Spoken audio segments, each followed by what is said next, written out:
প্রকাশ্য প্রচারণায় আমরা সামিল হইনি। আমরা যে বার্তাটা আপনাদের মাধ্যমে দিতে চাই প্রিয় দেশবাসীকে, বাংলাদেশ চূড়াবালিতে হারিয়ে গিয়েছিল গত 54 বছর। দেশের লাভ যে কিছুই হয় না এটা আমরা বলবো না, কিন্তু লাভের চেয়ে ক্ষতি হয়েছে অনেক বেশি।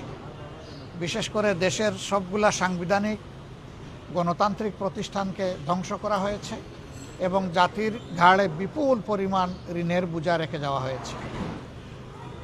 ব্যাংক ব্যবস্থাপনা, আর্থিক প্রতিষ্ঠানগুলো সম্পূর্ণ ধ্বংসের দ্বার প্রান্তে পৌঁছে দেওয়া হয়েছে। আগামীতে যারাই সরকারে আসবেন, আমরা আসি বা অন্যরা আসুন, এটি একটা বিশাল চ্যালেঞ্জ। এর পাশাপাশি আমাদের বিপুল সংখ্যক শিক্ষিত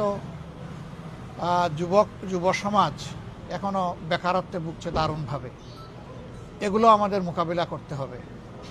কর্মক্ষেত্রে এখনও কর্মীবান্ধব পরিবেশ অনেক জায়গায় নিশ্চিত হয়নি। বিশেষ করে চলাফেরায় এবং কর্মস্থলে মা বোনদের জন্য এখনও আমাদের সমাজ কোনো নিরাপত্তা বিধান করতে পারেনি। এই সব চ্যালেঞ্জগুলো আমাদের সামনে আছে। এই প্রেক্ষাপটে আমাদের জাতীয় সংসদ নির্বাচন অনুষ্ঠিত হচ্ছে। আমাদের প্রথম বার্তা হচ্ছে দেশের স্বার্থে একটা জায়গায় সকলেরই ঐক্যবদ্ধ থাকা উচিত।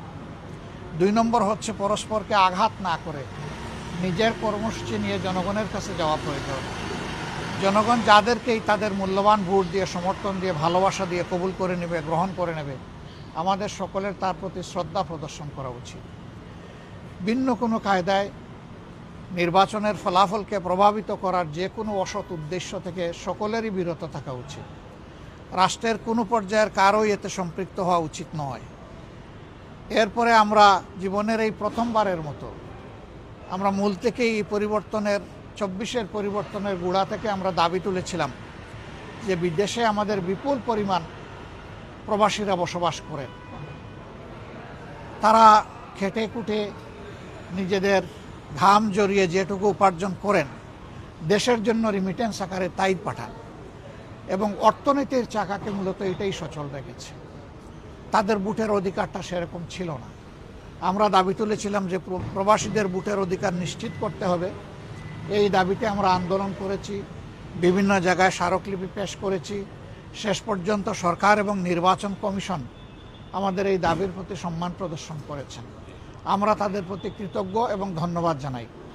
ইতিমধ্যে পোস্টাল ব্যালট যাওয়া শুরু হয়েছে, কিন্তু বেশ কিছু জায়গায় এখনও ব্যালট পৌঁছায়নি। সময় একেবারেই ঘনিয়ে এসেছে। আমরা নির্বাচন কমিশনকে এই ব্যাপারে যথাযথ উদ্যোগ নেওয়ার জন্য অনুরোধ করব। এটা যেন নিশ্চিত হয় এমন সময়ের ভিতরে যাতে করে এই ব্যালট আবার বুট নিয়ে ফেরত আসতে পারে।